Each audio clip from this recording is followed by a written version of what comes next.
ఏమన్నాడు? 24 గంటల్లో సినిమా చూపిస్తానన్నాడు. చూపించావు.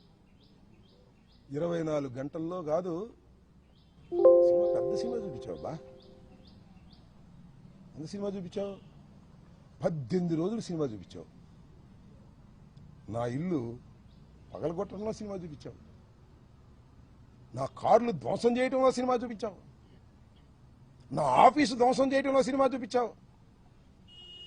నా భార్య బిడ్డలు ఇంట్లో ఉంటే తరిమి కొట్టే సినిమా చూపించావు. లాకప్లో పడేసే సినిమా చూపించావు.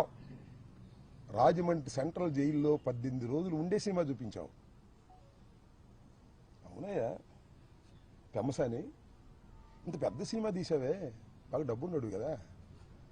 ఎవడు దీనిలో హీరో? ఎవడు దీనిలో హీరో? ఇల్లు తగలేసిన వాడు హీరోనా? జైల్లో ఉన్నవాడు హీరోనా? చెప్పని అడుగుతా ఉన్నా.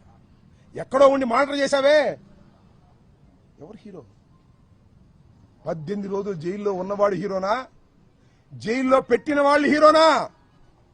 ఎవరు హీరో? ఆలోచించుకో. ఇంత పెద్ద సినిమా తీసి మీరు విలన్లు అయ్యారు, అవునా కదా? 18 రోజులు పెట్టడం కాదు, 7-8 గంటల సేపు ఇక్కడ ఉండి కరాల నృత్యం చేశారు పోలీసులతో ఏకమైపోయి. ఎవరు హీరో? ఎవరు దీనిలో విలన్స్? ఎవరు? ప్రజలు గమనిస్తున్నారని కూడా ఈ సందర్భంగా మనవి చేస్తున్నా. అనని మాటలు అన్నానని